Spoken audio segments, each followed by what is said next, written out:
Saludalo. Acá estoy con alguien también.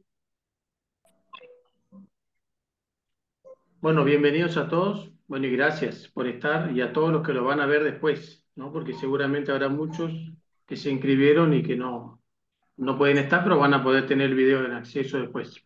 Bueno, gracias también a Agustín. Bueno, nosotros somos Lucrecia y Juaspi, que tenemos como dos espacios virtuales de comunicación, ¿no? Uno es conversaciones, que lo habrán visto en las invitaciones, que lo anima y como Lucrecia, ¿no? Y voy a leer un poquito de qué se trata. En su inicio, el espacio Conversaciones fue concebido para la realización de entrevistas y reflexiones radiales reflejadas en un sitio de Spotify, con el propósito de dialogar con diversas personas relacionadas con nuestras realidades actuales. La violencia de género y familiar, la droga, la comunicación en redes, la animación bíblica de la pastoral, la ciberteología, las mujeres en la iglesia, la toma de decisiones y las opciones de vida, la inteligencia artificial y muchos otros temas que pueden encontrar en Spotify o ahí mismo también en el Facebook de conversaciones, ¿no? Desde hace un tiempo vienen realizando encuentros y presentaciones vía Zoom con la intención de acortar distancias y llevar adelante conversatorios con reflexiones y análisis de la realidad que vivimos como iglesia dentro de la sociedad que habitamos. Bueno, y pueden ir a la cuenta de Facebook, Conversaciones, así se llama, es una página. También tiene una página web, ¿no? Y en Spotify también tiene conversaciones, tiene muchas grabaciones de programas de radio, entrevistas, audios de algunos libros o poesías, ¿no? Y el otro, que ese lo animo yo, que es el espacio de Entre Mates y Palabras, que es una propuesta que surge como soplo del Espíritu, animada y empujada por la palabra de Dios. La misión es compartir reflexiones, herramientas, aproximaciones, pistas, intuiciones que nos ayuden a acercarnos a la palabra de Dios con más familiaridad. Detrás de este espacio digital que inició por WhatsApp y que de a poco se va expandiendo en Facebook, Instagram, va el deseo de que podamos pronto tener una página en la que además de la lectura orante que ya compartimos, se pueda ir sumando otras opciones como videos, podcast, material en PDF que fue saliendo, ¿no? Los momentos litúrgicos, talleres, charlas y todo aquello que posibilite en nuestra vida cotidiana vaya cada día más al ritmo de la palabra, ¿no? Bueno, eso es como la presentación así a grandes rasgos de los dos espacios que estamos animando o invitando a esta charla compartida con Agustín, ¿no? Algo que yo me voy a permitir decir, que no lo dijo Juanpi, es que Juanpi tiene 31 años y yo tengo unos cuantísimos más porque ya estoy jubilada, tengo muchas primaveras acumuladas. Nunca me jubilaré de todo lo que significa la comunicación de la iglesia y lo lindo de esto es que nuestro encuentro, el encuentro de Juanpi y mío, hacia este puente generacional del que el Papa Francisco habló al principio de su magisterio. Dijo, los jóvenes y los adultos mayores, que nos juntemos. Y yo les quiero testimoniar que realmente es maravilloso trabajar con los jóvenes y para y por los jóvenes.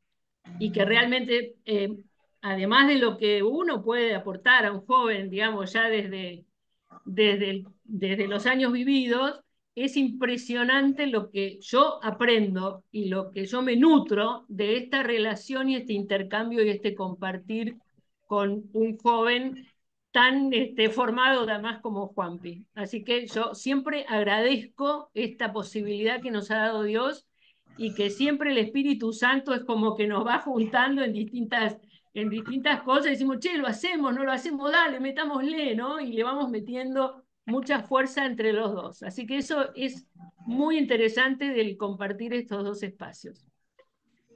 Bueno, y vamos a empezar, vamos a empezar. Entonces, teníamos ganas de empezar como propuesta de oración, que siempre hacemos una oración. Tenemos la propuesta de una oración cantada por una muchacha que también está en las redes y que está evangelizando, que se llama eh, Aldana Canale. La encuentran como Aldi Canale. Es una persona, es una chica de 25 años que está haciendo evangelización por redes.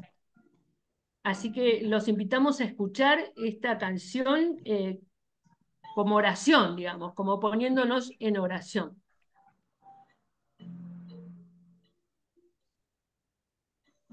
La letra va a ir saliendo ahí en el video.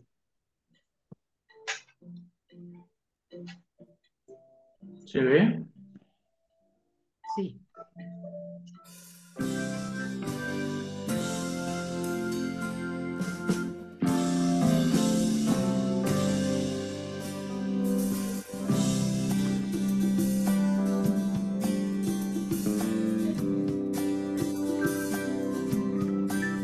Cansada de remar, anclada en una orilla, estaba. Oí tu voz y una palabra bastó para saber que me amabas. Ese día mi vida cambió. Tengo una nueva mirada. He decidido vivir para ti. No me detiene nada. Contracorriente voy, anuncio tu amor. Contracorriente voy, llevo en mí tu palabra, Señor. Arriba de tu barca iré a navegar. Contracorriente, contracorriente. No siempre es fácil cuando las olas tiran para atrás, pero si estás conmigo, todo tengo. ¿Qué me puede faltar? Me enseñaste a navegar, enfrentando fuertes tempestades, siempre confiando en ti. Pude seguir adelante. Contracorriente voy, anuncio tu amor. Contracorriente voy, lleva en mí tu palabra, Señor. Arriba de tu barca iré a navegar. Contracorriente, contracorriente.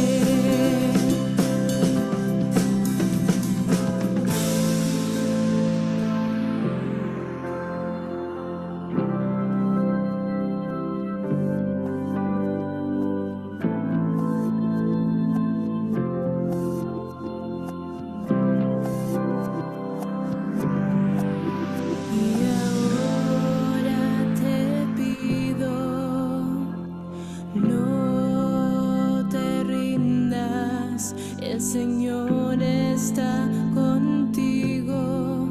No te rindas, no te rindas. Y ahora te pido, no te rindas, el Señor está contigo.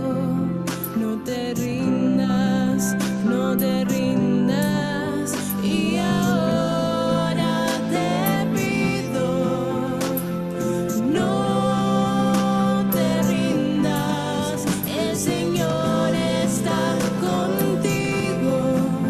No te rindas, no te rindas. Contracorriente voy, anuncio tu amor. Contracorriente voy, llevo en mí tu palabra.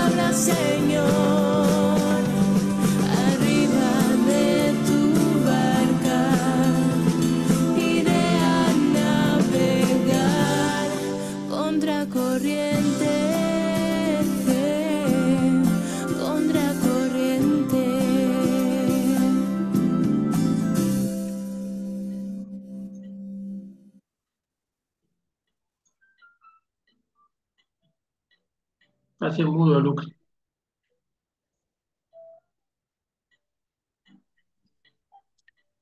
Te damos gracias, Señor, por este momento, digo, por este ayudarnos a ir también contracorriente, que seguramente es lo que todos sabemos que nos está pidiendo nuestro Papa Francisco.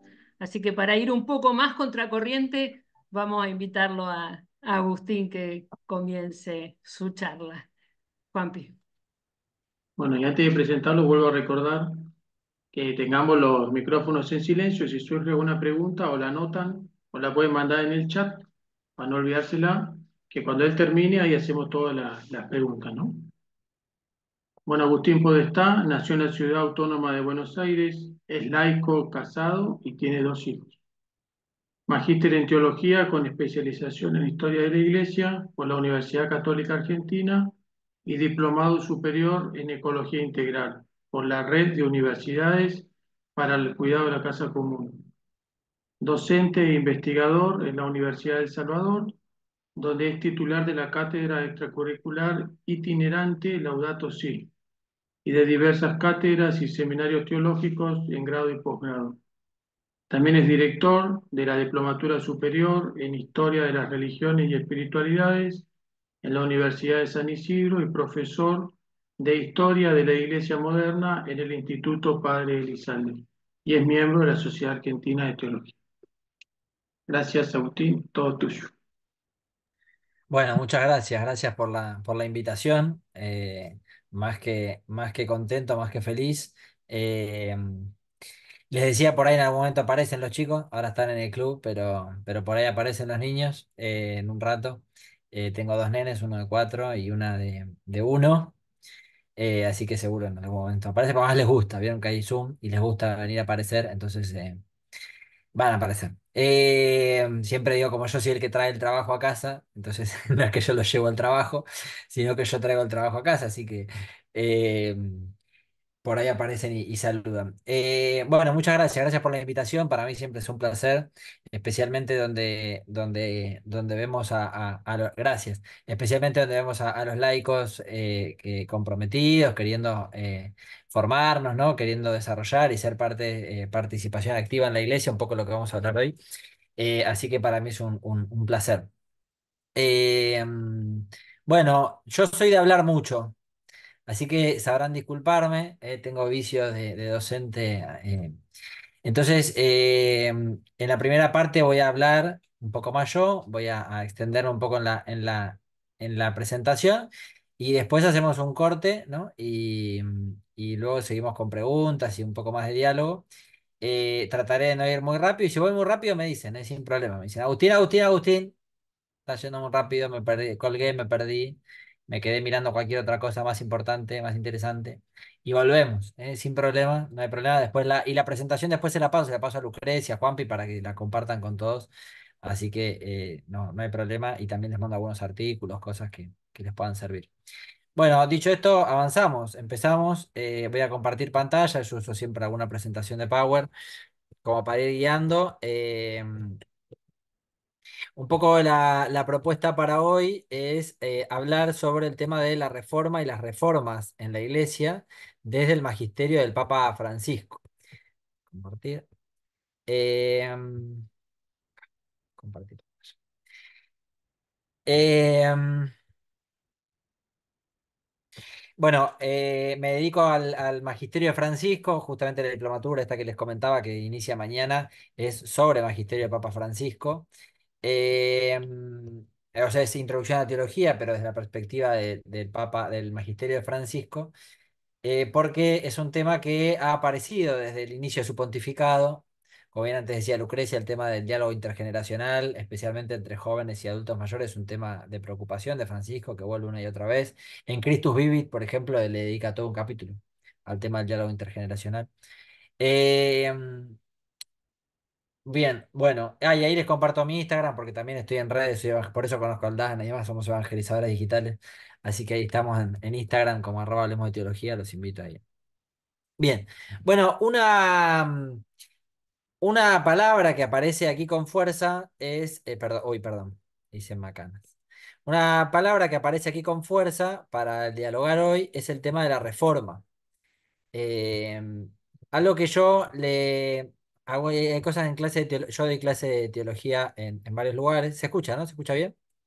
Sí, ¿no? Ok. Cualquier cosa me dicen. Doy clase de teología en varios lugares y siempre digo que hay algunas cosas que le prohíbo, y digo, le prohíbo decir a los estudiantes.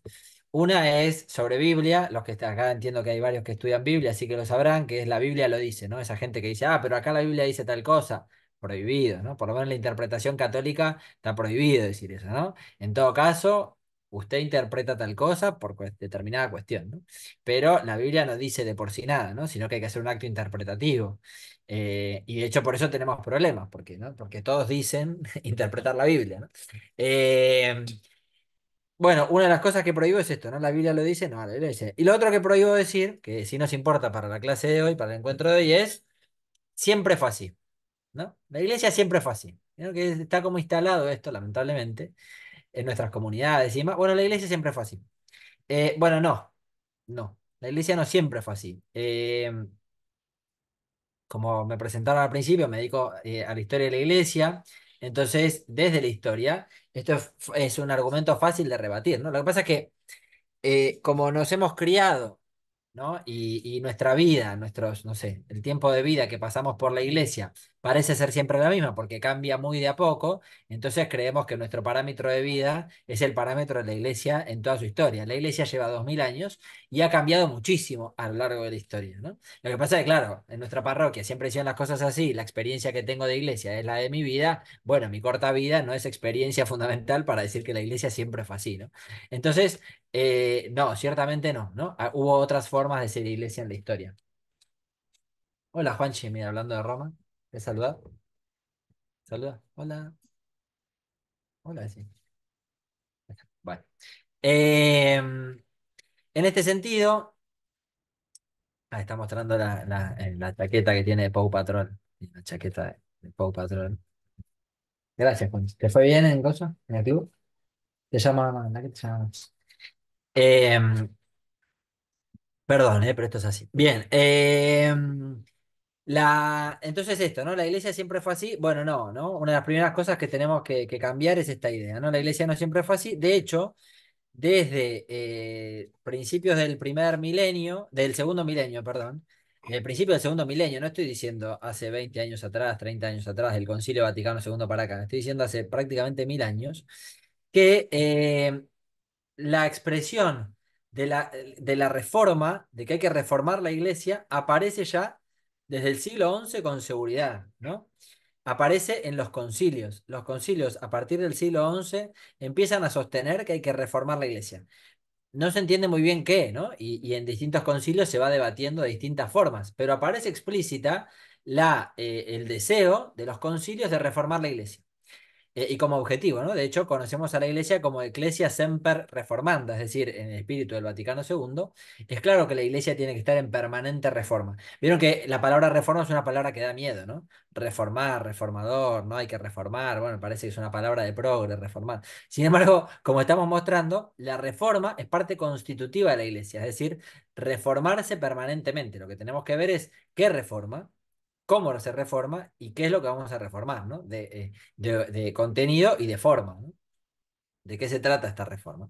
Bueno, de hecho, desde el siglo XI, con la reforma gregoriana, que también generó mucho conflicto en su momento, que fue, si se quiere, uno de los mayores periodos de reforma, uno de los grandes periodos de reforma en la historia de la Iglesia, del siglo XI al siglo XIV, porque no es, si bien lo identificamos con Gregorio, pero es en realidad durante varios siglos se va dando la reforma gregoriana.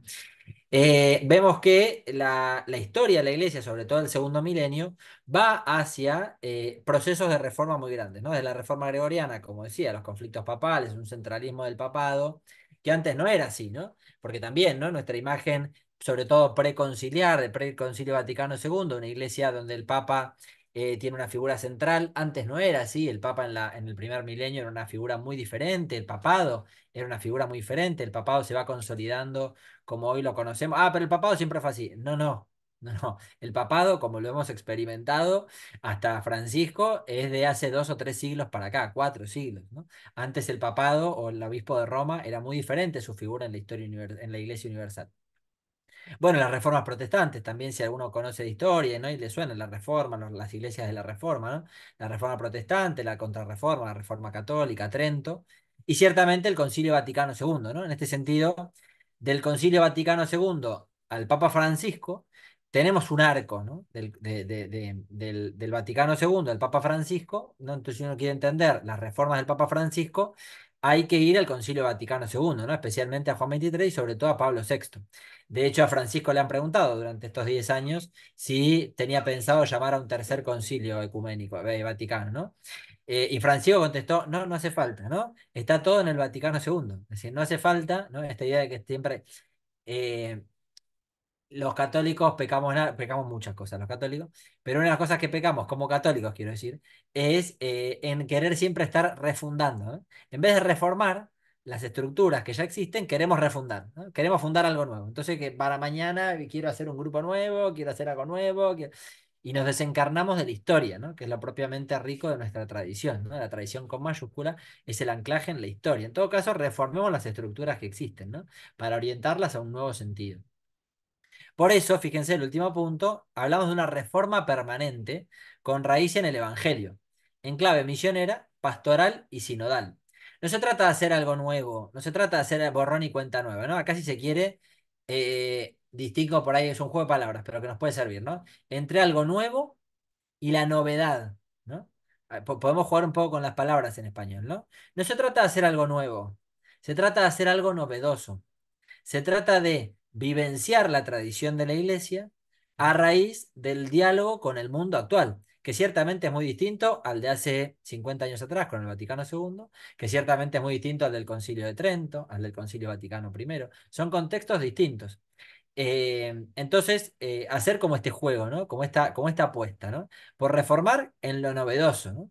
Sin hacer algo totalmente nuevo, porque es cierto, no hay nada, en este sentido, sí, de contenido no hay nada nuevo bajo el sol. Jesús es Jesús. Ahora, lo que sí hay es algo novedoso que Jesús tiene para decir hoy. Si en cada oración leemos la palabra y decimos es palabra de Dios, y decimos te alabamos Señor, pero si decimos es palabra de Dios, es palabra de Dios, es palabra de Dios hoy. Y sin embargo, es el mismo texto bíblico que leemos hace 2000 años.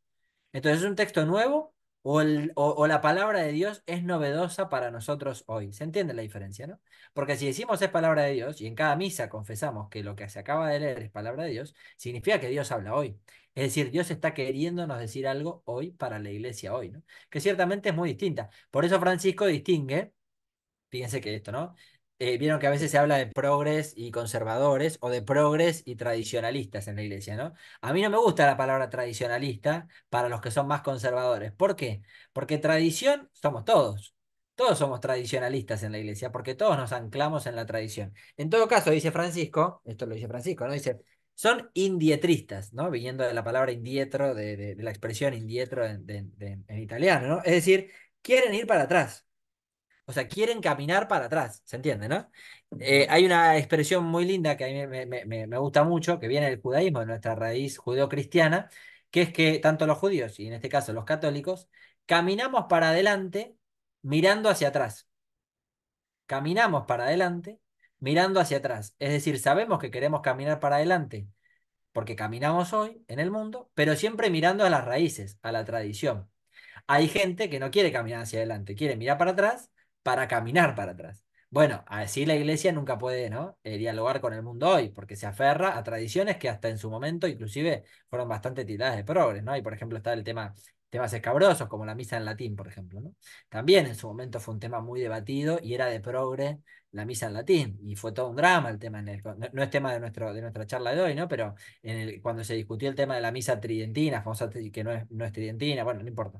Es decir, también fue todo un tema, ¿no? Y hubo que discutirlo, hubo que debatirlo y generó mucho conflicto. Bueno, pero para que se vea, ¿no? Que no es todo tan claro, ¿no?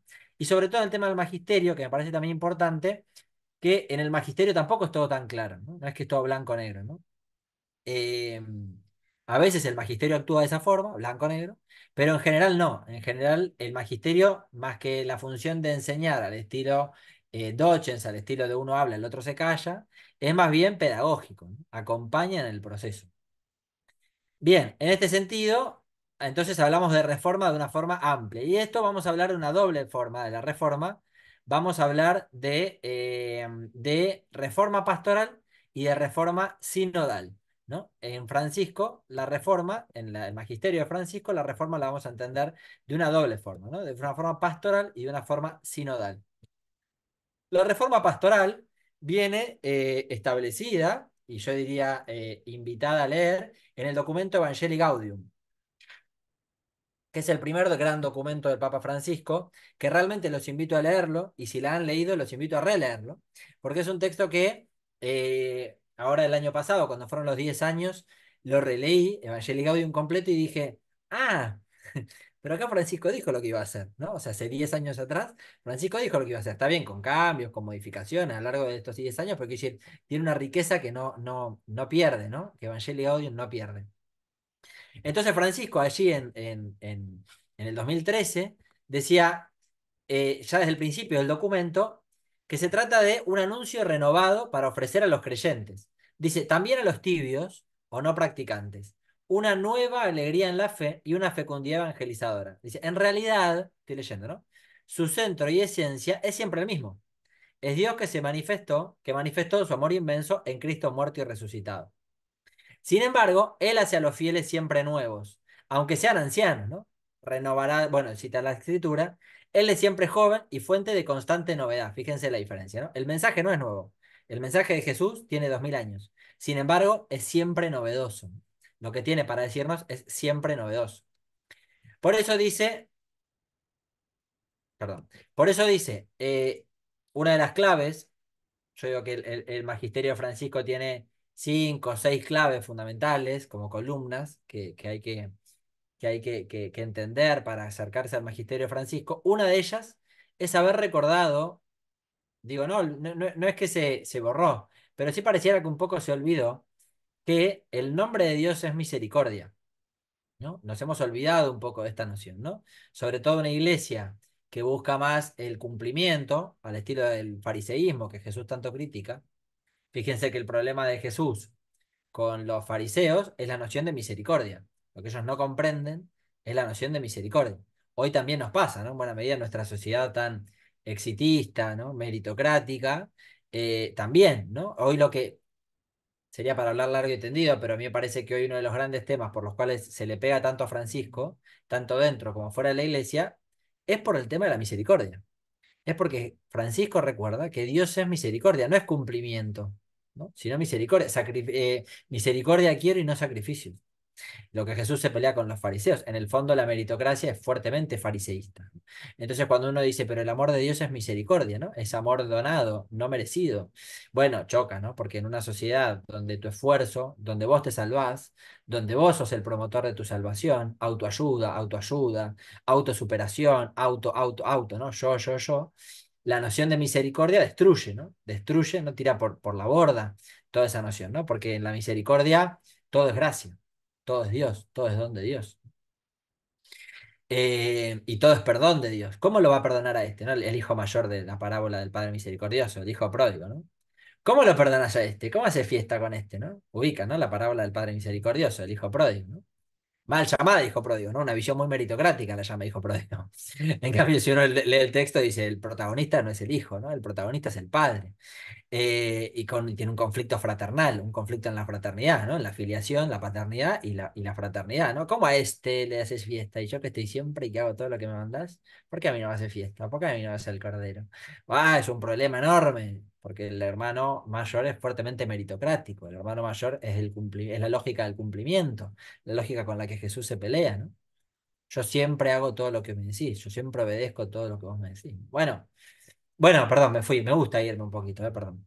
Eh, entonces, como les decía, para Francisco entonces recuerda que el nombre de Dios es misericordia y es una revolución de la ternura. Fíjense que dice, el Evangelio, leo, ¿no? El Evangelio nos invita siempre a correr el riesgo del encuentro con el rostro del otro, con su presencia física que interpela, su dolor y sus reclamos, su alegría que contagia en un constante cuerpo a cuerpo. La verdadera fe en el Hijo de Dios hecho carne es inseparable del don de sí, de la pertenencia a la comunidad, del servicio y la reconciliación con la carne de los otros. El Hijo de Dios, en su encarnación, nos invitó a la revolución de la ternura. Y dice esto, acá quiero hacer hincapié, ¿no? Hemos redescubierto que también en la catequesis tiene un rol fundamental el primer anuncio o querigma, que debe ocupar el centro de la actividad evangelizadora y de todo intento de renovación eclesial. El querigma, por las dudas, si hay alguien que no conoce el tema, el querigma es el anuncio primero, es el primer anuncio. Pero primer anuncio no necesariamente en término cronológico, sino en términos fundamental, es decir, de fundamentos, que muchas veces los católicos ultra practicantes nos podemos olvidar también.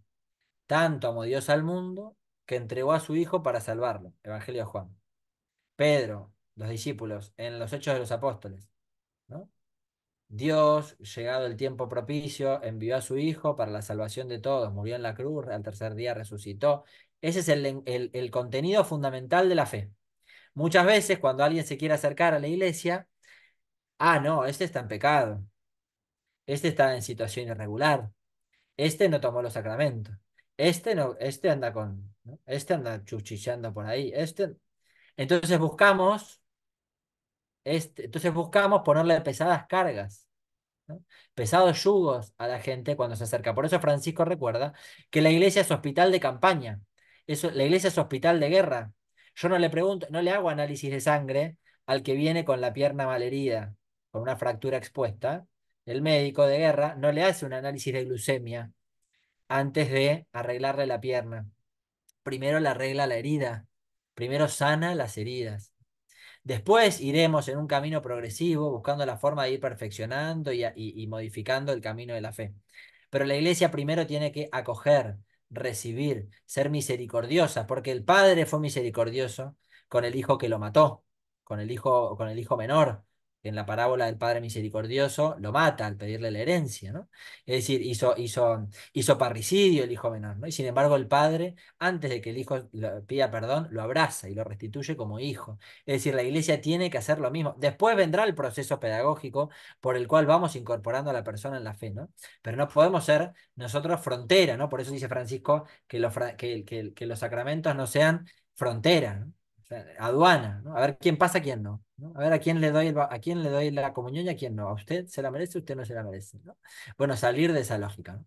Por eso, el querigma tenemos que volver siempre, ¿no? No llenarnos de contenido, ¿no? Sino ir acompañando los procesos, ¿no? Por eso Francisco insiste tanto en acompañar profesores. ¿Se escucha abajo, dicen ahí en el chat? No, ¿No? acá se escucha bien, capaz que tiene bajo Ah, el volumen. por ahí en la compu. Yo porque a propósito me puse el auricular este acá para que tener el micrófono bien cerca. Cualquier cosa me dicen. Eh, Por eso tiene que resonar permanentemente nuestra catequesis querigmática, es decir, esta catequesis del primer anuncio. Por eso dice Francisco, es un anuncio primero, pero en cuanto a fundamentos, es el anuncio principal, ¿no? Es el primero en un sentido cualitativo, porque es el anuncio principal. Fíjense, arriba está, ¿no? Jesucristo te ama, dio su vida para salvarte. Y ahora está vivo a tu lado cada día para iluminarte, fortalecerte y liberarte, ¿no? Ese es el anuncio fundamental. Nos lo tendríamos que tatuar, ¿no? Y recordarlo permanentemente. Tanto amó Dios al mundo que dio la vida por nosotros. Em, Avanzamos un poquito más. De hecho, fíjense que Francisco, en esta revolución justamente de la ternura, nos recuerda que el nombre de Dios es misericordia, no es poca cosa, ¿no? El último que lo había mencionado así con tanto énfasis fue Juan Pablo II, a nivel magisterial, quiero decir, ¿no? Y la iglesia como madre, como ternura, como aceptación, como acompañamiento, ¿no? De hecho, muchas veces como iglesia, y digo la iglesia, no digo los curas, ¿no? Digo todos que somos iglesia, ¿no? Muchas veces nuestra actitud es de juzgar, ¿no? Porque somos tan perfectos nosotros, porque somos tan perfectos en nuestro comportamiento, que andamos juzgando el comportamiento de los demás. El juicio es de Dios. El juicio ni siquiera es de la iglesia, el juicio es de Dios. La iglesia será juzgada, ¿no?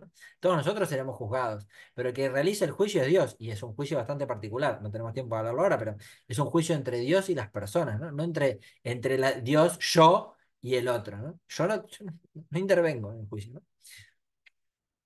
Por eso la misericordia, les decía, es un principio hermenéutico en el pontificado de Francisco. Yo creo que hay 5, después si quieren lo conversamos, creo que hay 5 elementos de interpretativos para el magisterio de Francisco. Uno ciertamente es la misericordia. Y la Iglesia Católica tiene que ser una religión de la misericordia, ¿no? Vieron que muchas veces se dice es una religión de libro, estas cuestiones que vienen más de la sociología que de otros lados. Más bien tiene que ser religión de la misericordia, ¿no? En esto reconocerán que son mis discípulos, en el amor que se tienen unos a otros. Es decir, la lógica primera tiene que ser la del amor, y un amor muy particular es el amor de misericordia. Ahí van a reconocer que son mis discípulos. Si entre ustedes hay división, conflicto, pelea, entonces no son discípulos. No hay discipulado posible si lo que hay es conflicto, ¿verdad? Eh, y por eso, en ese sentido, hablamos de una conversión misionera, pastoral y sinodal. Francisco decía, ya lo decía Bergoglio, siendo arzobispo de Buenos Aires, lo recordamos, Francisco insistía en que hay que renovar todas las estructuras en clave misionera, ¿no?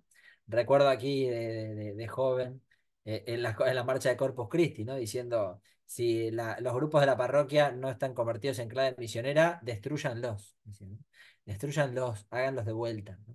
Porque no sirve de nada quedarse en la parroquia, quedarse adentro de la iglesia mirándonos y rezando entre nosotros y mirándonos entre nosotros. Dice Francisco en Evangelii Gaudium, sueño con una opción misionera, capaz de transformarlo todo, para que las costumbres, los estilos, los horarios, fíjense, ¿no? Los horarios, ¿no? ¿Cuántas veces ponemos actividades eclesiales en horarios que nadie puede? Porque pueden dos o tres, ¿no? Bueno, el lenguaje, toda estructura eclesial se convierta en un cauce adecuado para la evangelización del mundo más que para la autopreservación. Muchas veces en la iglesia pecamos también de autopreservadores, ¿no? De conservadores de estructuras. Sí, yo estoy poniendo ejemplos, ¿no? Alguno me dice literal, ¿ve? Yo no conozco la situación de ninguno, no creo que a ninguno de ustedes los conozco, así que hablo en general, pero verán que se repite en todos lados. Estos son pecados, yo llamo pecados católicos, digamos, pecados por el hecho de ser católicos, que cometimos, son pecados estructurales, ¿no? No hay que confesarse, pero quiero decir, pero sí hay que replantearse nuestras actitudes pastorales, ¿no? Porque como católicos pecamos muchas veces este tipo de cuestiones. Pero para convertirnos, no lo digo para flagelarnos, ¿no? Sino digo para convertirnos, para mejorarlos. Eh, bueno, y leo el primer punto, ¿no? Dice, salgamos a ofrecer a todos la vida de Cristo. Repito aquí para la iglesia lo que muchas veces he dicho a los sacerdotes y laicos de Buenos Aires. Prefiero una iglesia accidentada, herida y manchada por salir a la calle, antes que una iglesia enferma por el encierro y la comodidad de aferrarse a las propias seguridades. Acá en Buenos Aires decía, prefiero una iglesia que sale a la esquina y se equivoca y pide disculpas si se equivoca, pedimos perdón, si nos equivocamos pedimos perdón, a que nos quedemos en el atrio oliendo a naftalina, ¿no? Viendo crecer las telarañas, ¿no? En el atrio del templo. No, no, afuera, ¿no? Eh, y lo que conocemos, no tenemos, bueno, mucho tiempo para explicarlo aquí, pero lo proponemos, pero les recomiendo esto leerlo, porque este capítulo es muy rico de la exhortación Evangelii Gaudium, para pensar las comunidades, ¿no? Sobre todo la construcción del pueblo, ¿no? Y las comunidades pastorales. Los cuatro principios, ¿no? Los cuatro principios. El tiempo superior al espacio, es decir, es más importante iniciar procesos que el exitismo. Lamentablemente, todavía seguimos con una lógica cuantitativa, ¿no? Todavía seguimos con una lógica cuantitativa, exitista. Ah, millones de personas. Vinieron un montón de personas. Un poco lo que hablamos al principio antes de empezar, ¿no? Vinieron un montón de personas, no importa cuántas. Iniciamos procesos. Demos pasos firmes. Que sean pasos firmes, ¿no? Y que estén bien dados. Demos pasos firmes. Iniciemos procesos. Lo que hoy sembramos, lo cosecharán otros, ¿no? Lo que los discípulos sembraron, ciertamente no imaginaban lo que iban a cosechar. La unidad prevalece sobre el conflicto, muchachos, no nos peleemos. La unidad prevalece sobre el conflicto. Acá recordar la variedad de dones y de carismas, ¿no? La variedad de dones y de carismas. Somos muchos, somos diversos, somos católicos. Católico es universal. Católico significa según la totalidad, universal. Somos diversos, no tener miedo a esta palabra, ¿no? Diversidad en la iglesia, hay diversidad de dones y carismas. La realidad es más importante que la idea. Muchas veces las ideas son hermosas, las ideologías, toda la pelota, si no las llevamos a la realidad, fracasan, ¿no? Parten de la realidad. Y por último, el todo es superior a la parte, ¿no? Recordar que la iglesia, lamentablemente hay otro pecado católico que hemos heredado del siglo final, mediados del siglo XX, o principio del siglo XX, que, sí, más bien diría principio del siglo XX, que es el individualismo de los sacramentos, ¿no? Y el individualismo de la fe. Yo comulgo, yo me confieso, yo voy a comulgar, yo me confirmo, yo, ¿no? Bueno, la salvación bien, salva tu alma, ¿no? Bueno, ni usted se salva, ni se salva su alma, ¿no? Ninguna de las dos cosas. El que salva es Dios, el que salva es Dios, ¿no? Uno no se salva, el que salva es Dios. Uno colabora con la obra salvífica de Cristo, pero somos colaboradores, no somos salvadores. El Salvador es Dios. Y tampoco es tu alma, porque no se salva tu alma. Lo que se salva es el pueblo de Dios. También es un grave error que lamentablemente hemos arrastrado, ¿no? La salvación es para la iglesia. Cristo salva al pueblo de Dios, es decir, Cristo salva a la iglesia, de la cual somos parte, desde luego, somos sujetos activos, ¿no? Somos sujetos activos, pero no somos individuos, ¿no? Somos miembros de la iglesia, pero no miembros como socios del club, ¿no? Sin club no hay socios. No, en la iglesia no funciona así. En la iglesia no existe esa lógica, ¿no? Sin cristianos no hay iglesia. No, no, la iglesia es mucho más que la acumulación de cristianos, ¿no? Bien, entonces el todo es superior a la parte, ¿no? ¿Por qué lo digo esto? Porque sobre todo en el contexto, no entramos, pero en el contexto de la Reforma Protestante, la fe se individualiza, ¿no? Y la fe queda como, se elimina la mediación de la iglesia, Lutero, ¿no? Por ejemplo, elimina la mediación de la iglesia y queda una relación entre Dios y yo. Bueno, y entonces, ¿qué es el culto? Y el culto es una congregación de personas, de individuos que se reúnen para adorar a Dios. Eso en la lógica católica no existe. En la lógica católica es Dios salva a la iglesia, Dios salva a su pueblo, ¿no? En la lógica con el Antiguo Testamento. Y porque somos parte de la iglesia, somos salvos, ¿no? Pero porque somos parte de la iglesia, no porque yo tengo una relación con Dios, ¿no? Bien, y lo segundo para proponer es la reforma sinodal, que quizás lo han escuchado porque se puso de moda la sinodalidad. Y antes de que se pierda el entusiasmo por la sinodalidad, o antes de que los detractores de la sinodalidad quieran destruir la palabra, que veo que viene sucediendo, mucho obispo, ¿no? Ya se ha hecho cargo de cambiar para que nada cambie, esa no es la idea, ¿no? Eh, Cuando empezaron con la sinodalidad, todos salieron corriendo a hacer sínodos, ¿no? En todas las, sínodos, sínodos, sínodos. Paren, paren, paren, paren, paren, paren, paren. La reforma sinodal es mucho más que hacer sínodos. Un sínodo puede ser muy lindo, muy hermoso, termina con un documento, qué lindo, aplaudimos todos, vamos todos a misa, nos juntamos. No cambió nada, no sirvió para nada. Puede que sirva, sí, por supuesto, pues no estoy diciendo que no. Pero puedo decir, no, un sínodo, un sínodo no agota la sinodalidad. La sinodalidad es una forma de ser y hacer la iglesia. Repito, la sinodalidad es una forma de ser y hacer la iglesia. Es decir, es una forma de ser que tenemos los cristianos para el siglo XXI. El siglo XXI será sinodal. Los católicos del siglo XXI seremos sinodales. Es una forma de ser y hacer la iglesia. Desde luego, un sínodo puede ser una instancia muy importante de sinodalidad, pero no la agota, ¿no? Sinodalidad es todo. Toda la iglesia tiene que convertirse en clave misionera, como veníamos viendo hasta ahora, salir a anunciar, no quedarse encerrados en el atrio. Y segundo, en clave sinodal. Vemos brevemente un poco de qué se trata esto. Etimológicamente, la palabra sínodo viene de recorrer el camino juntos, ¿no? De hecho, significa caminar juntos. Sin odos significa caminar juntos. De hecho, en los principios del cristianismo, en los principios de la iglesia primitiva, era un sinónimo de iglesia. La palabra eclesía, que es la que termina quedando para los usos y costumbres, significa asamblea convocada, eclesía del griego, unidad, armonía, y de hecho, iglesia y sínodo, las palabras se las utilizaban como sinónimos.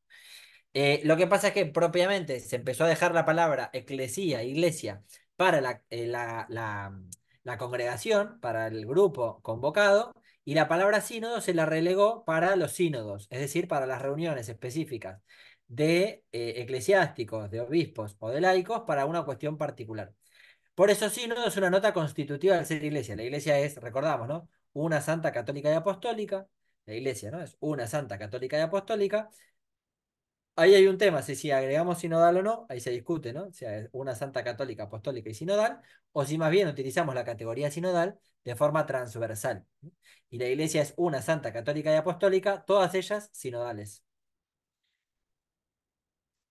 Entonces no hablamos de la sinodalidad como un concepto, sino como una forma de ser, como una vocación, ¿no? Hay que convertirse, hay que reformar la iglesia desde la sinodalidad. El documento que les propongo aquí, quizás lo han leído, es la sinodalidad en la vida y la misión de la iglesia, esa sigla que está ahí, SB corta MI, la sinodalidad en la vida y la misión de la Iglesia. Después se los paso los documentos, igual estos están todos gratis en la página del Vaticano. Es un documento de la Comisión Teológica Internacional, está disponible en la página del Vaticano. Si ahora googlean, ahí les aparece en la página del Vaticano para descargar. La sinodalidad en la vida y la misión de la Iglesia. Es un documento muy rico, realmente es un documento muy rico, con mucha teología, muy amable para la lectura. Dice, y como acá la mayoría somos laicos, creo, y como yo soy laico, laico de pura cepa, eh, entonces defiendo el laicado, entonces voy a hacer una apología aquí del laicado. En esta perspectiva, resulta esencial la participación de los fieles laicos. Ellos constituyen la inmensa mayoría del pueblo de Dios y hay mucho que aprender de su participación en las diversas expresiones de la vida y de la misión de las comunidades eclesiales, de la piedad popular y la pastoral de conjunto, así como en su específica competencia en los varios ámbitos de la vida cultural y social. Por eso es indispensable que se les consulte al poner en marcha los procesos de discernimiento en el marco de estructuras sinodales. Es entonces necesario superar los obstáculos que representan la falta de formación. Lamentablemente, muchas veces los laicos estamos faltos de formación, ¿no? Por eso me encanta este tipo de... Por eso enseguida dije que sí, Lucrecia, lo que decía antes, porque me encantan los espacios donde los laicos nos formemos. Me encanta escuchar esto que hablaban recién, la cantidad de diplomaturas, de cursos que están haciendo, de la carrera de teología. Me encanta, me encanta. Me parece alucinante que los laicos nos formemos. Porque además no es que porque estamos peleando con los que saben, porque la verdad que muchas veces no quiero hablar mal del episcopado, pero muchas veces, ¿no? Hay muchos obispos muy poco formados en teología, ¿no? O muchos sacerdotes muy poco formados en teología. Entonces es muy importante, ¿no? Que estemos formados, que estemos... No, porque van a preguntarle, ¿qué opina la iglesia sobre tal cosa? Y dice lo que aprendió cuando cursó la carrera hace 20, 30 años atrás. Mejor no diga nada, ¿no? Mejor no diga nada. Bueno, eh, entonces es muy importante que los laicos nos formemos. Eh, pero también, fíjense que el documento dice, fíjense esto, que rico también, que me parece que es uno de los grandes pecados que los católicos practicantes, entre comillas, tenemos, ¿no? Que es que muchas veces tenemos mentalidad clerical. Los mismos laicos, lamentablemente, muchas veces tenemos esta mentalidad clericalista, ¿no? Quiero decir, no, si lo dijo el Padrecito es palabra santa. No, no, no. Lo dijo el Padrecito es palabra santa. O no podemos cambiar de lugar determinado, el horario, no se puede cambiar el horario de tal grupo de grupo. Ah, porque lo dijo el cura, porque si lo dice el cura, hay que preguntarle, ¿no? Bueno, no, pero así podrían venir mucha más cantidad de gente. No, no, no, no. No, no, no, no. No. Bueno. No es unos u otros, es todos juntos, recorrer el camino juntos. Sinodalidad es recorrer el camino juntos. No sé si han visto, no lo puse en la presentación, tendría que ponerlo. La foto que se usó mucho, la foto del el sínodo de octubre, vieron que octubre pasado fue la primera sesión del sínodo en Roma, las mesas, o también para mandarles, si quieren, háganme acordar después, que les mande uno de los videos que explica uno de los que dio testimonio, uno de los curas que dio testimonio y cómo le pareció maravilloso esto de que haya cardenales, obispos, sacerdotes, religiosos, monjas, laicos de 20 años, sentados todos en una mesa redonda. Comúnmente estamos acostumbrados por nuestra mentalidad clericalista piramidal, que uno se sienta a la cabecera, el resto no, en orden piramidal, todos en una mesa redonda, todos debatiendo a la par, cada uno desde su riqueza, desde sus aportes, porque todos somos iglesia, porque todos vamos a hacer, porque, porque al final nos van a condenar a todos, ¿eh? Miren que nos van a condenar a todos por igual, nos van a salvar o condenar a todos por igual, ¿eh? Por más papa que haya sido, ¿no? A todos nos van a condenar o salvar por igual. Eh, por eso se valoriza con decisión el principio de la coesencialidad entre los dones jerárquicos y los dones carismáticos en la Iglesia sobre la base de enseñanza del Concilio Vaticano II, ¿no? Es decir, es muy importante los sujetos y los procesos y las estructuras. Acá es fundamental los dones. Reconocer los dones. El don que yo tengo y la espiritualidad que yo tengo no necesariamente tiene que ser la misma o mejor o peor para otros, ¿no? Somos todos diversos y todos tenemos dones diversos. Unos tienen unos dones, otros tienen otros. Lo que tiene que ser es complementario, ¿no? Tenemos que aprender de los dones de los demás. Por eso, el sujeto es todo el pueblo de Dios. Y entonces, ¿quiénes hacen la sinodalidad? Todos. Todos tenemos que ser y hacer la sinodalidad. En este sentido, lo que les decía antes, ¿no? Si hablamos de la sinodalidad como una nota más, o si hablamos de la sinodalidad como una perspectiva. Esto después se los dejo para lectura. Avanzo un poco por los tiempos. En el ejercicio de la sinodalidad se concretiza la vocación de la persona humana a vivir la comunión, que se realiza mediante el don sincero de sí mismo, en la unión con Dios y en la unidad con los hermanos y hermanas en Cristo. Claro, ¿qué es lo que va a pasar? Se los adelanto yo. Les spoileo yo lo que va a pasar. Cuando querramos vivir la sinodalidad en nuestras comunidades, nos vamos a pelear. Cuando querramos vivir la sinodalidad de verdad en nuestras comunidades, nos vamos a pelear. Nos vamos a pelear con el cura, con el obispo, entre nosotros, con los del grupo de no sé quién, con los de la pastoral de no sé cuánto, con los que estaban primero en el grupo, con los que entraron después, con los que están de primero, con los que llegaron ahora, con los que quieren hacer las cosas distinto. Nos vamos a pelear. Bienvenida, bienvenida, ¿no? La unidad prevalece sobre el conflicto, lo veíamos antes. La unidad prevalece sobre el conflicto. Francisco dice, el conflicto es bueno, la crisis es buena, porque el conflicto significa que somos humanos, que no hay una... Miren, siempre digo, en la iglesia, cuando explico eclesiología, en la iglesia, la gente que piensa cuando uno dice, ah, vos sos católico, ¿qué se piensa? Que somos todos iguales. Cuando alguien me pregunta que no es católico, me pregunta, ¿vos sos católico? ¿Qué es lo que piensa? Que la iglesia es un ladrillo, que somos todos uniformes. Vieron que se usa la imagen del muro, ¿no? Somos todos ladrillos. No, no somos todos ladrillos por igual. Yo veo una pared de ladrillos y pienso que eso es la iglesia. No, esa metáfora no me sirve. Porque no somos todos un ladrillo al lado del otro. No somos todos iguales. En la iglesia somos todos diversos. Bienvenida a la diversidad, bienvenida a la riqueza. Ahora, ¿qué es lo que va a pasar? Lógicamente, en la diversidad va a haber conflicto. Por eso Francisco recuerda, la unidad prevalece sobre el conflicto. La unidad no anula el conflicto. La unidad prevalece sobre el conflicto. El conflicto es bueno, hay que atravesarlo.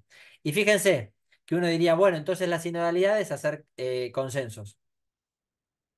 No. ¿Pero cómo? Pero entonces es re difícil la sinodalidad. Sí, claro. Uno dice, nada, la sinodalidad es democratizar. No, no, la sinodalidad no es democratizar. Uno diría, bueno, en algún momento va a haber que democratizar un poco para resolver algunas cuestiones. Quiero decir, vamos a poner un ejemplo para que se entienda. Estamos resolviendo un tema de la pastoral del grupo. ¿Quién decide cómo van a ser los próximos encuentros del grupo? Y lo decide el coordinador. No, no. Para empezar, dejamos de. Ya no decide, pirámide no va más. La imagen de la pirámide no va más. Lo decide el coordinador junto con todo el equipo, con el consejo. Lo decidimos todos juntos, caminamos todos juntos. Segundo. Pero nos peleamos y no decidimos. Bueno, quizás haya que votar. Quizás hay que pasar a una instancia democrática. Democratizamos, votamos. Pero ojo. Sinodalidad no es sinónimo a democratizar y tampoco es sinónimo a consensos. Lógicamente tendremos que hacer consensos porque si no, y nos matamos y nos dividimos. No, la unidad y en algún momento vamos a tener que ceder. Y sí, claro, tenemos que estar dispuestos a ceder. Lo primero que tenemos que pensar es que mi opinión no va a ser la única, ¿no? Y que mi opinión puede... Ahora, siempre digo lo mismo. Logremos consensos, pero registremos los disensos. Registremos los disensos. El espíritu habla donde quiere. El espíritu no habla en la mayoría. Por eso no es democratizar. Porque la democracia es la voluntad de las mayorías. Y las mayorías se pueden equivocar. Lo sabemos muy bien, la historia lo demuestra más de una vez. Las mayorías se pueden equivocar. El espíritu puede hablar en las minorías, puede hablar en uno solo, que como loco malo estaba al fondo diciendo nos va a llevar mal, esto nos va a llevar mal, esto nos va a hacer mal, esto no... Y nadie le dio pelota porque era el loco malo, que siempre decía cosas. Y nadie le dio pelota porque era el único que lo decía. Y al final tenía razón, mirá, lo que dijo que iba a pasar, pasó. El espíritu habla donde quiere. Entonces registremos el disenso, registrémoslo. Bueno, acá la mayoría pensó esto y vamos a hacer esto. Anotémoslo en un cuadernito. Aunque algunos decían, proponían esto otro, que por ahora no lo vamos a hacer. Pero está, el día de mañana, che, mira, fulanito dijo tal cosa, ¿por qué no probamos? ¿Por qué no hacemos algo diferente? ¿Por qué no nos animamos, ¿no? A la pluralidad. ¿Por qué no asumimos? ¿Se entiende, no? Porque si no democratizamos, y la democratización puede ser riesgosa, porque es la opinión de la mayoría. ¿No? Por eso yo estoy de acuerdo que la categoría democracia para la iglesia no sirve. Pero no porque no haya que democratizar, ¿se entiende, no? Una cosa no significa la otra. No hay que hacer una democracia, pero che, hay que democratizar un poco, porque si no sigue siendo piramidal. Y la sinodalidad nos pide corresponsabilidad, todos por igual sentados en la misma mesa redonda, ¿no? Ahora, corresponsabilidad. Si sigo diciendo, bueno, bueno, después se termina haciendo lo que el cura quiere. No. O, bueno, no, ¿para qué discutimos todo? Después el coordinador hace lo que quiere. O, bueno, que el coordinador haga lo que quiera y le hacemos caso. No, no, pará. Corresponsabilidad, hacete cargo. Hacete cargo. Vos sos tan iglesia como el resto. Entonces, la sinodalidad es una actitud, lo que decía recién, ¿no? Destinatario de todos los carismas, todos somos sujetos, ¿no? Todos por igual somos sujetos. Eh, la sinodalidad entonces se convierte, como veníamos diciendo, en una dimensión constitutiva de la iglesia. Es decir, ¿cómo reformamos? A eso, ¿no? La pregunta de la reforma. ¿Cómo reformamos? Reformamos haciendo la sinodalidad, siendo y haciendo la sinodalidad. Por eso es un estilo peculiar, fíjense, ¿no? Lo que está en negrita. Es un estilo peculiar que califica la vida y la misión de la iglesia. Por eso la reforma pastoral, sintetizo esto, a la reforma pastoral que hablábamos en la primera parte, que es la que habla Evangelii Gaudium, hoy, a la luz del pontificado de Francisco, la convertimos, la actualizamos en una reforma sinodal, porque la reforma sinodal asume la reforma pastoral, la reforma misionera, ¿no? La conversión, hoy hay que cambiar, si antes había que convertir reformar todas las estructuras en clave misionera, hoy hay que reformar todas las estructuras en clave sinodal, expresando la naturaleza como el caminar juntos y reunirse en Asamblea Pueblo de Dios, Iglesia, convocado por el Señor Jesús en la fuerza del Espíritu para anunciar el Evangelio. Eso es misión, ¿ven? Anunciar el Evangelio, evangelizar es misión.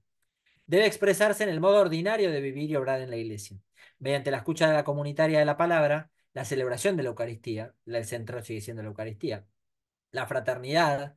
Esto también es una de las categorías que también creo que es fundamental, es que Francisco restituye es la fraternidad. Si yo soy hermano y hermana de todos y todas en la iglesia, ¿cómo le voy a andar sacando el cuero? Sacando el cuero se entiende la expresión, ¿no? Hablando mal del otro, ¿no? Ah, mirá esta que anda con no sé quién, mirá cómo se le ocurre, mirá cómo fue a comulgar, si anda el fulanito, no sé qué, cómo se le ocurre. ¿Hablas así de tus hermanos? ¿De verdad? O sea, esa es tu forma de construir. La fraternidad se hereda como un don, Padre nuestro, es decir, Padre nuestro. O sea, somos lo primero que reconocemos. Mucha gente reza Padre nuestro, pero por dentro está rezando Padre mío, ¿no?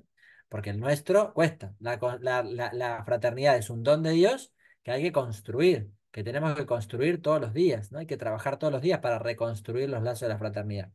Parábola del Padre Misericordioso, vuelvo. En la palabra del Padre Misericordioso se rompe la filiación, se comete un fratricidio, se comete, perdón, un parricidio, se comete un parricidio y se comete un fraticidio, porque el hermano mayor mató al hermano menor. ¿Cómo le hace fiesta este? Y yo siempre estoy a tu lado. Fraticidio, ¿no? El hermano menor, al romper la herencia, al pedirle la herencia, comete un parricidio. Pero el hermano mayor, al quejarse de esa forma, comete un fraticidio.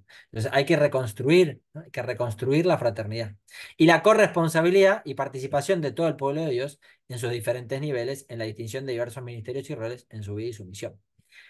Eh, Ciertamente esto tiene que estar guiado por el Espíritu Santo. Por eso es muy importante, fíjense, ¿no? El segundo punto, estas estructuras y procesos están al servicio del discernimiento de la autoridad de la Iglesia, llamada a indicar, escuchando al Espíritu Santo, la dirección que hay que seguir. El gran protagonista de la sinodalidad es el Espíritu.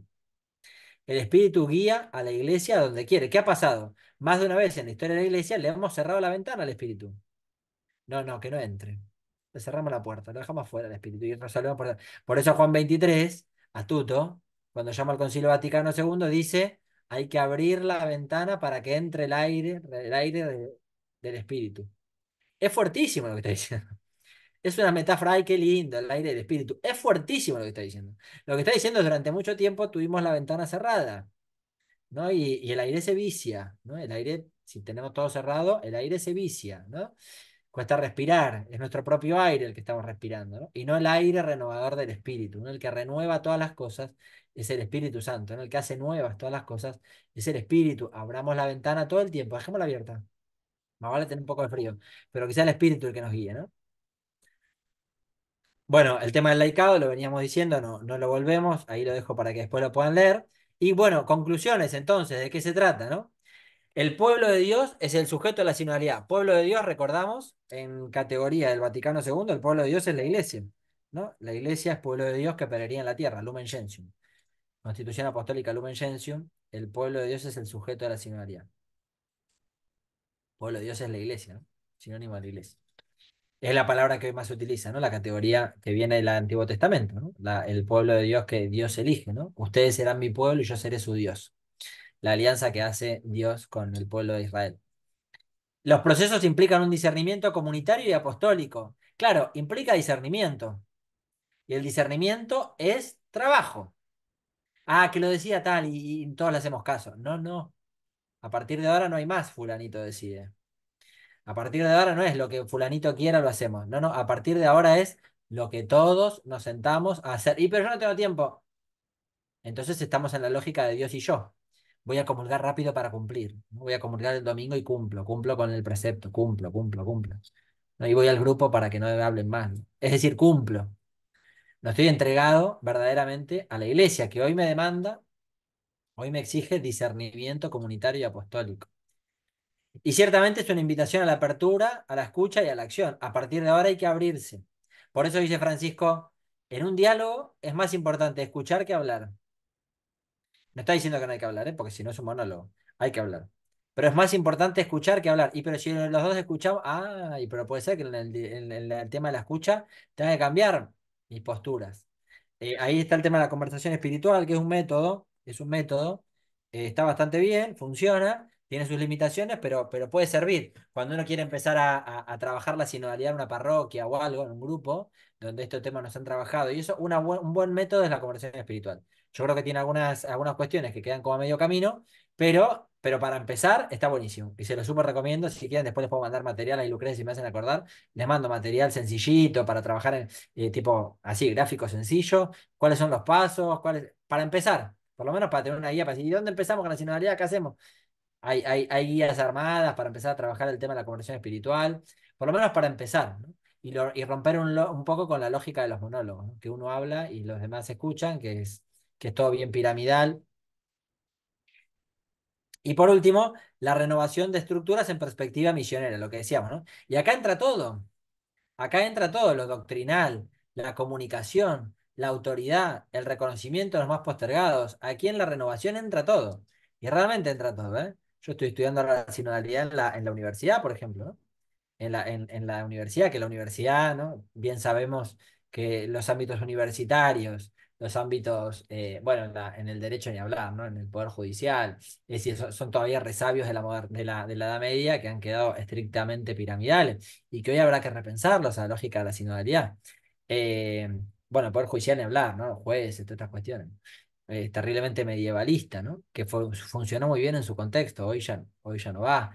Lo mismo que, bueno, yo estudié el tema de la universidad, ¿no? Que todavía mantiene la lógica. Bueno, hay que sinodalizar, muchachos. A partir de hoy, si queremos ser iglesia, si la universidad quiere seguir siendo católica, habrá que sinodalizarlo. Y también todo, ¿no? Los seminarios, por ejemplo. Vieron siempre fue así que hablaba al principio, los seminarios conciliares, que siempre fueron así, que no siempre fueron así después del Concilio de Trento, hace 3 siglos y medio atrás, 4 siglos, y que hoy se están repensando también una lógica más sinodal, más horizontal, más dialogal, etcétera, ¿no? Bueno, creo que hasta acá, a ver. Sí, hasta aquí estamos. Les dejo mi Instagram, @hablemos de teología. Ahí también estamos en las redes sociales. Y bueno, si les parece, Perdón, hacemos. Agustín, Sí, ¿me dejas un segundo más la otra sí. diapositiva? ¿Acá? Sí, un segundo. Sí, claro. Igual después se las paso, ¿eh? O sea, el PowerPoint se lo mando a Lucrecia para que Sí, a sí, Juanpi para después lo que pasamos. Ya Gracias. lo está. socialicen con Bueno, todos sin bueno, problema, ¿eh? dale. Sí, sí, sin problema. Bárbaro.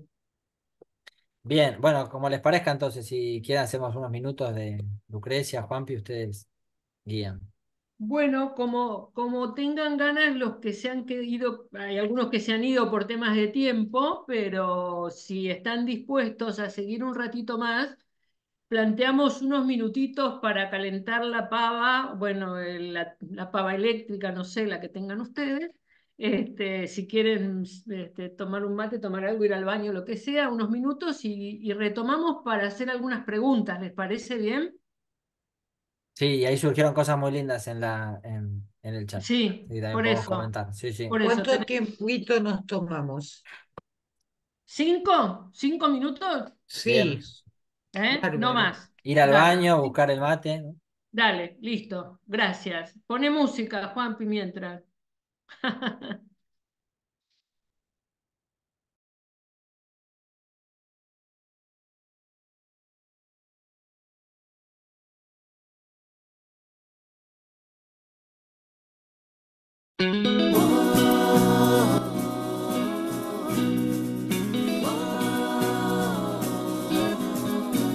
Haznos fieles a ti, fieles a tu palabra, fieles a tu voz.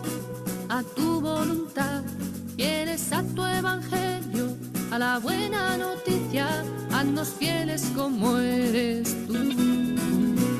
Haznos fieles a ti, fieles a tu palabra, fieles a tu voz, a tu voluntad, fieles a tu evangelio, a la buena noticia, haznos fieles como eres tú. Fieles, fieles, cuando es de día y de noche también. Fieles, fieles, a tu lado contigo, por ti, para ti, en la calma y en la tempestad.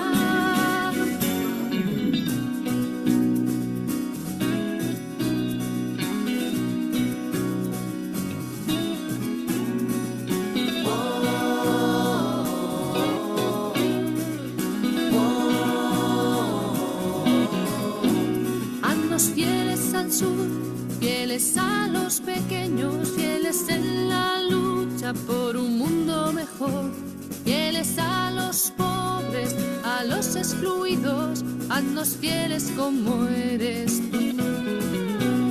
Haznos fieles al sur, fieles a los pequeños, fieles en la lucha por un mundo mejor, fieles a los pobres, a los excluidos, haznos fieles como eres tú.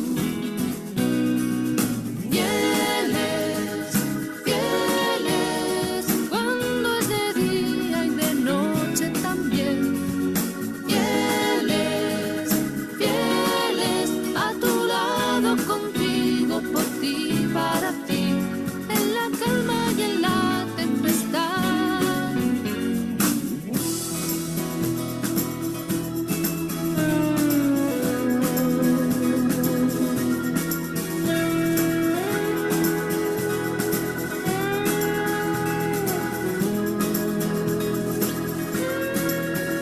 Haznos fieles al pan, fieles a tu cuerpo, fieles a este vino, a la comunión, fieles sin complejos, fieles apasionados, haznos fieles como eres tú.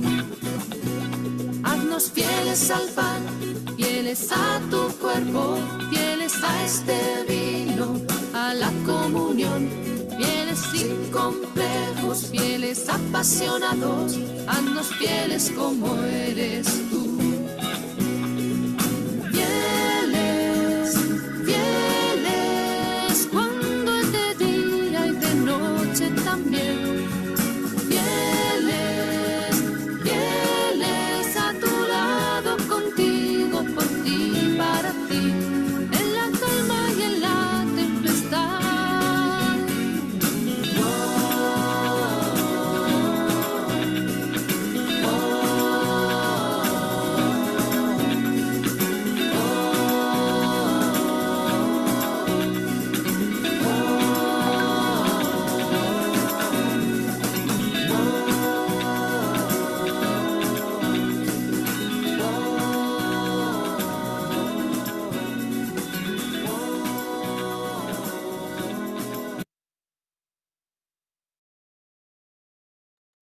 Bueno, estamos.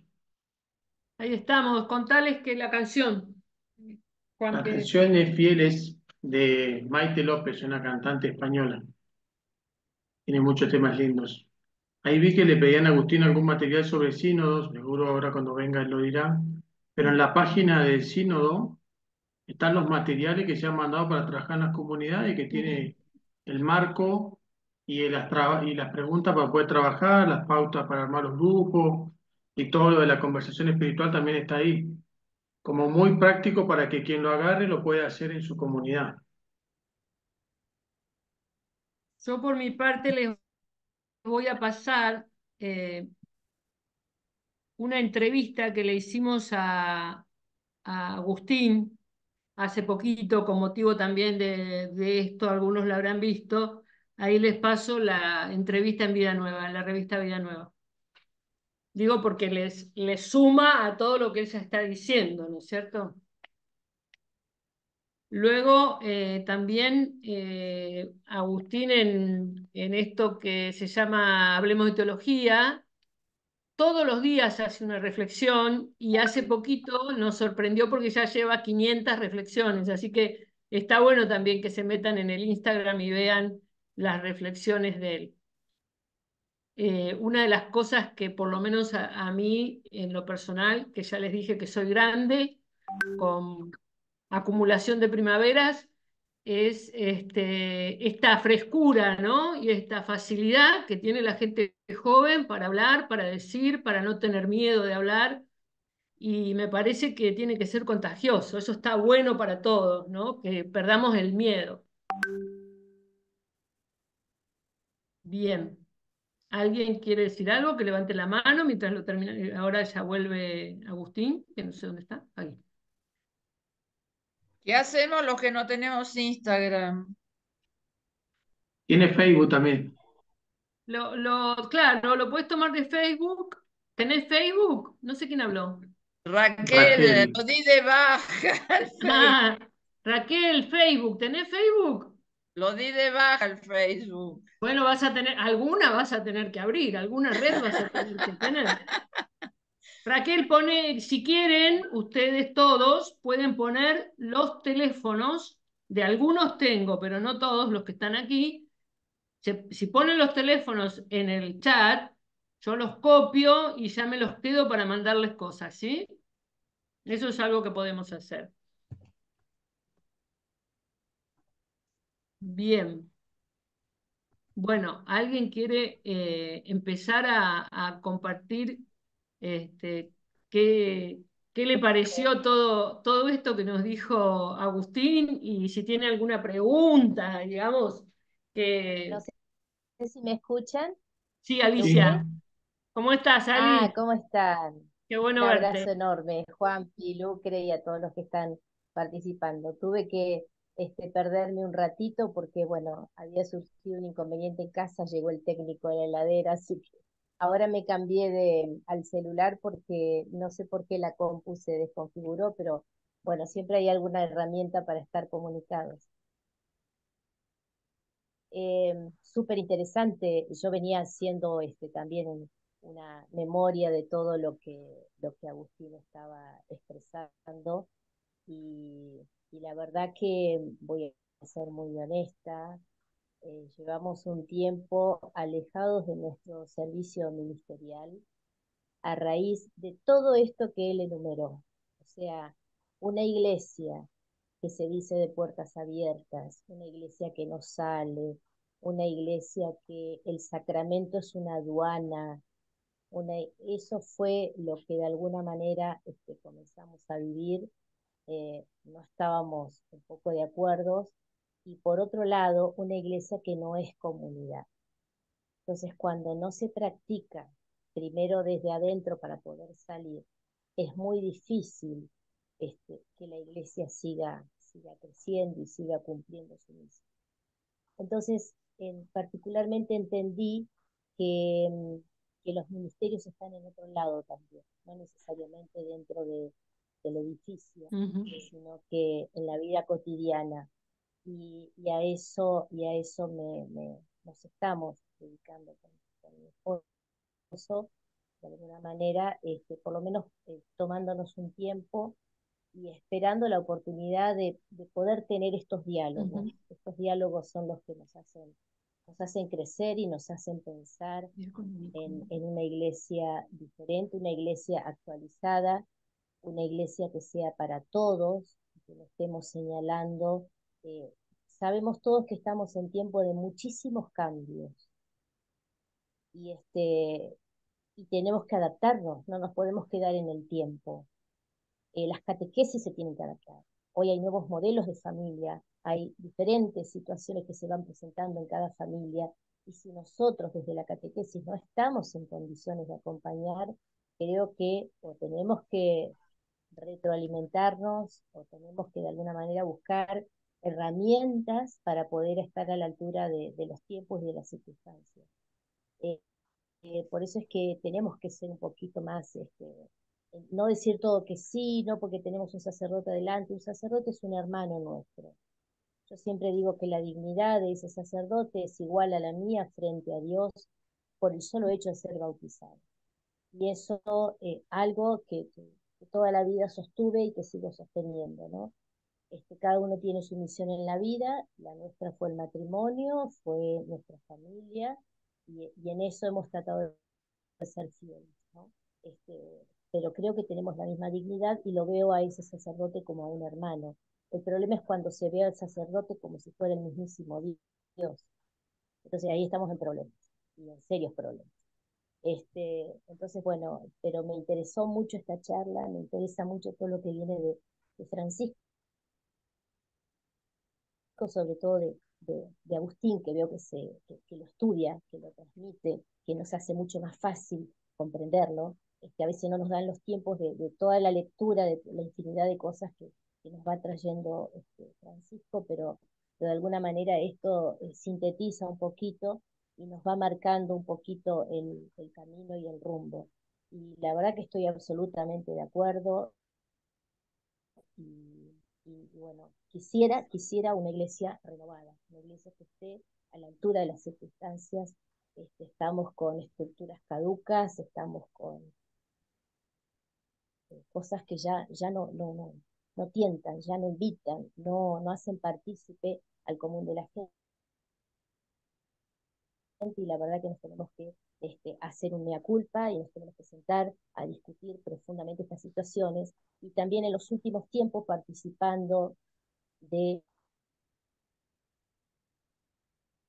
las cuestiones diocesanas, me encontraba con trabajitos, jueguitos, y no había discusiones profundas que a nosotros nos lleven a decir, bueno, verdaderamente cómo está, ¿no? Y con todo eso sí podemos hacer algún cambio.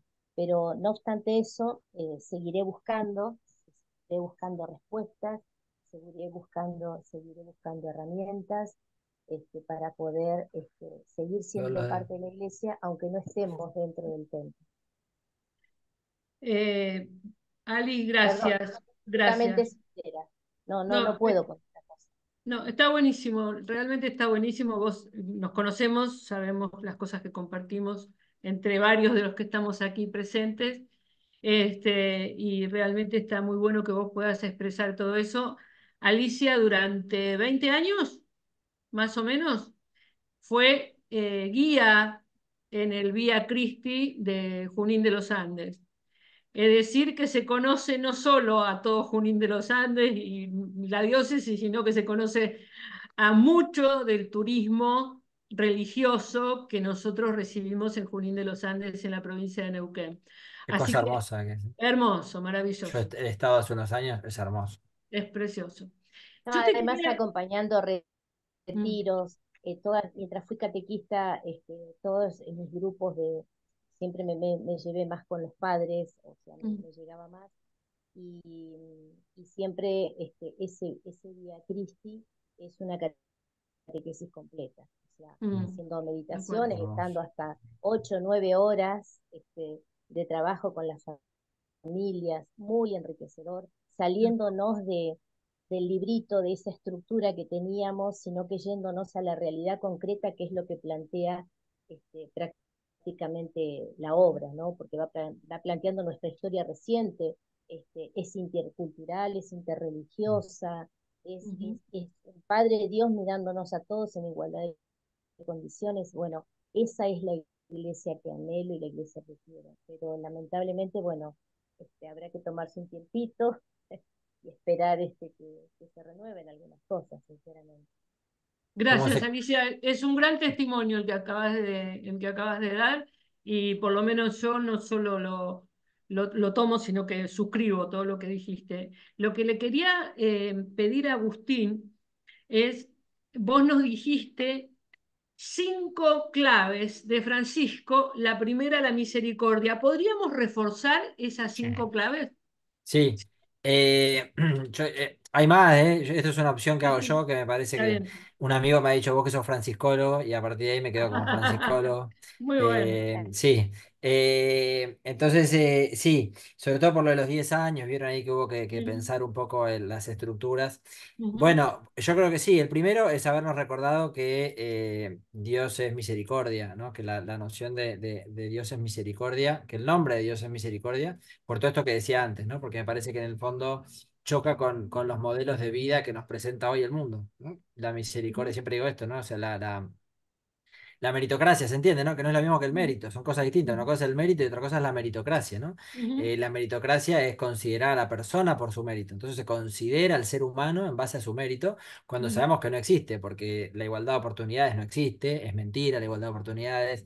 ujú, Vos no vas a ser Coca-Cola, no es estupidez de que vos podés ser Coca-Cola, eso es estupidez, una estupidez total, porque no se parte de la igualdad de condiciones, porque no se parte de la igualdad de oportunidades. Entonces hay una desigualdad de oportunidades que es estructural, también va a ser estructural la desigualdad social, ¿no? ujú, Entonces hacer la lógica desde ahí es una estupidez. Y Francisco en buena medida es criticado por eso en el fondo, porque Francisco lo que recuerda es que hay una desigualdad estructural y que por eso hoy el gran enemigo es la justicia social en todo el mundo. Por supuesto, porque cuando uno tiene que recordar que justamente hay una injusticia social estructuralmente instalada en nuestras sociedades, y bueno, tenés que hacer algo. O sea, cuando reconoces esa injusticia estructural, tenés que hacer algo. No podés, ¿no? Siempre digo esto, si el evangelio te deja tranquilo, entonces no es evangelio. O sea, si con el evangelio, ay, encontré la paz y a partir de ahora está todo bien, no es evangelio. Mira que lo que estás viviendo es hinduismo evangelizado, es budismo evangelizado, pero no es tal evangelio. cual. Claro, o sea, si estás cómodo con tu cristianismo, entonces no es evangelio. El evangelio incomoda. Pensá que el evangelio es martirio, ¿no? No te digo que des la vida matándote, pero casi, ¿no? El evangelio es martirio. Que también lo hemos olvidado, porque vivimos en una sociedad muy distinta a la iglesia de los orígenes, pero los primeros cristianos lo tenían clarísimo.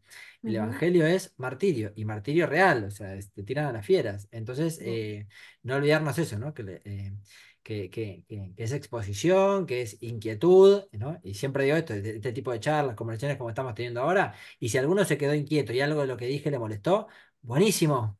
Significa que estamos trabajando, significa que estamos repensando las cosas, que estamos... Qué bueno, ¿no? Porque el Evangelio no te deja tranquilo, ¿no? O sea, si estás tranquilo, entonces no es Evangelio, ¿no? Jesús no deja tranquilo, Jesús, no, a la gente la incomoda, ¿no? El gran problema con Jesús es ese, por eso lo mandan a matar, porque incomoda, porque molesta, ¿no? Eh, Bien, después la conversión ecológica, ¿no? Laudato Si es la encíclica Laudato Si es la encíclica, es la carta encíclica más comentada en el mundo. fuera de la iglesia en toda la historia y Ujú, posiblemente sea la más comentada en toda la historia de la iglesia, porque además no queda tanto mundo, ¿no? No creo que quede tanto tiempo. Entonces no queda, no queda tanta historia por delante. Pero bueno, es que eso habla Laudato Si justamente, ¿no? En que si no cambiamos las cosas, de acá a 100 años nos quedamos sin mundo. O sea, entonces la conversión, el cristianismo tiene que estar convertido en ecología integral, ¿no? El católico tiene que ser, para el siglo XXI, tiene que estar convertido en ecología integral. Lamentablemente el Laudato Si no ha entrado en nuestras comunidades eclesiales lo suficiente. Sí ujú, afuera, ¿eh? Trabajé el tema, vieron que como antes me presentaron, que estoy en la cátedra Laudato Si, y hemos estudiado el tema de cómo ha sido estudiado, cómo ha sido recepcionada afuera, pero no lo suficientemente adentro, ¿no? Adentro no ha sido del todo recepcionada, ujú. y creo que es un Totalmente, sí. tema, ¿eh? Em, bueno, tercero, la fraternidad. Ciertamente, la fraternidad es en Francisco uno de las claves. La otra encíclica, las dos encíclicas propiamente dicho, como cartas encíclicas de Francisco, uno es ¿cómo se llama? Uno es Laudato Si y el otro es Fratelli Tutti, que es un poco lo que Ujú. estaba comentando antes, ¿no?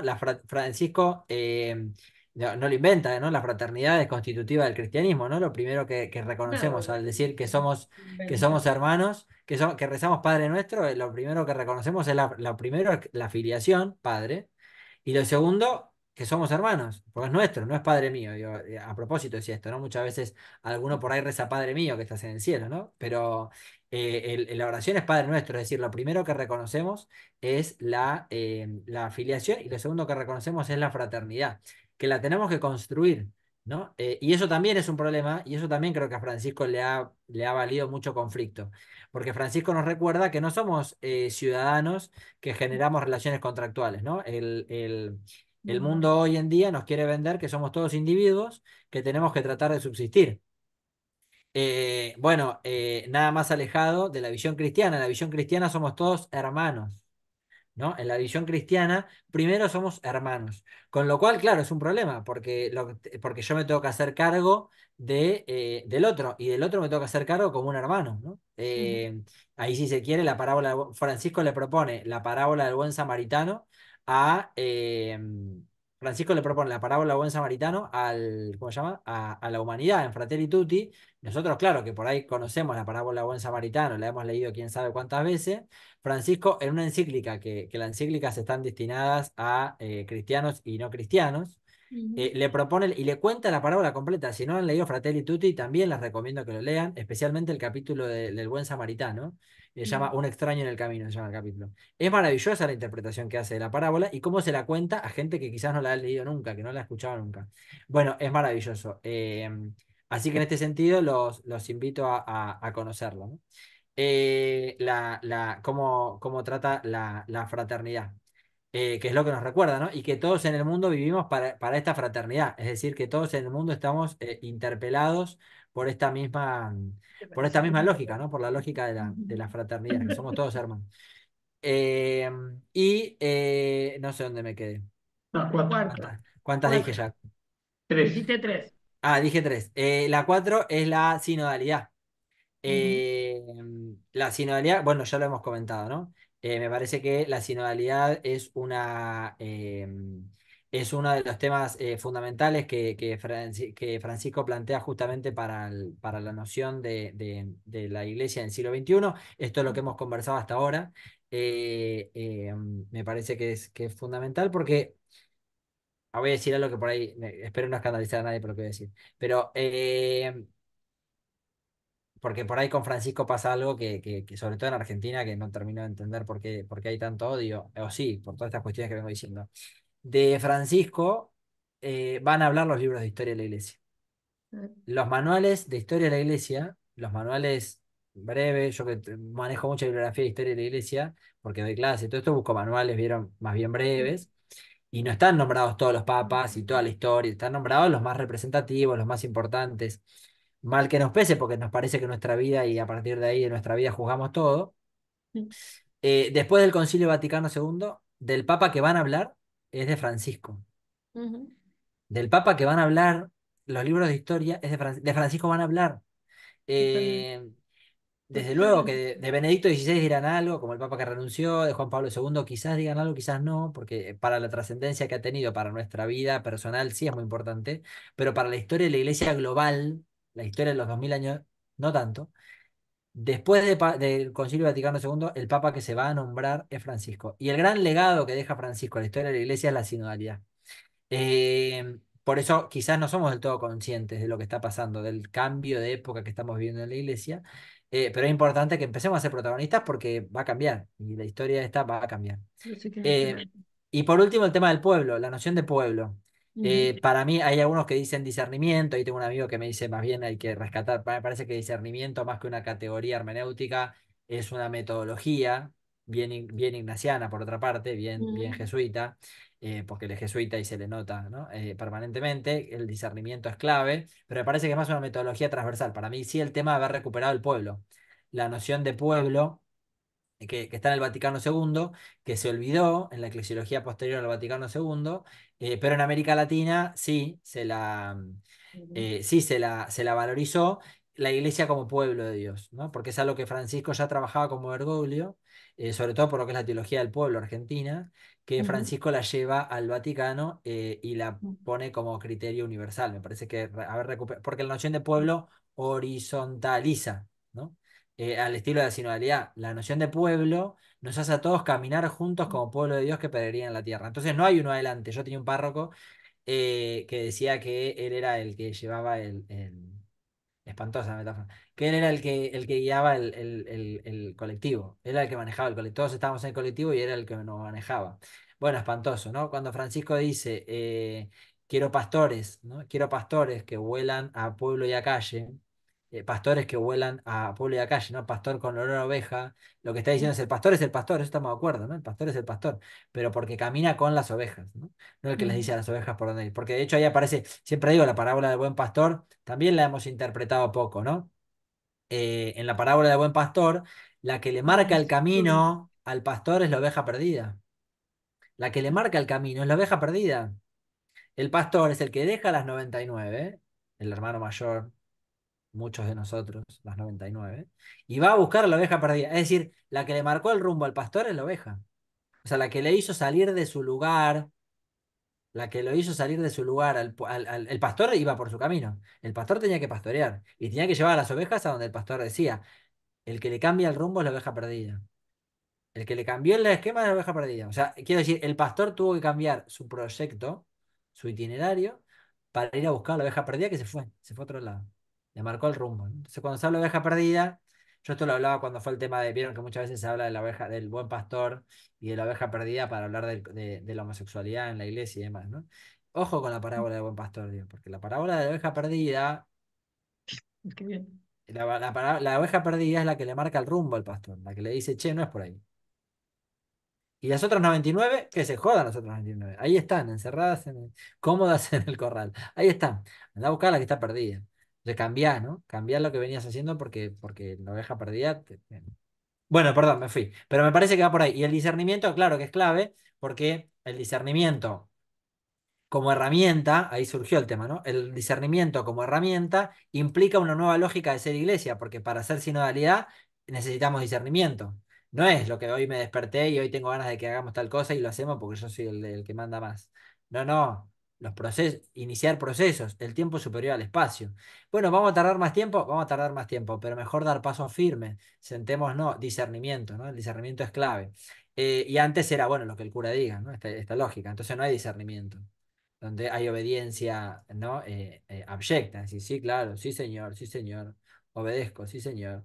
Bueno, de hecho, la palabra obediencia viene de auscultar, viene de prestar el consentimiento porque se ha escuchado y recepcionado lo dicho. Lamentablemente usamos obediencia como ciego, ¿no? Así como eso no es obediencia, porque obediencia en el sentido ignaciano es primero escuchar, después razonarlo, reflexionarlo, discernirlo y recién ahí obrar. Entonces puede ser que en este proceso de la obediencia no esté de acuerdo con la... Bueno, y hay que sentarse y charlarlo, ¿no?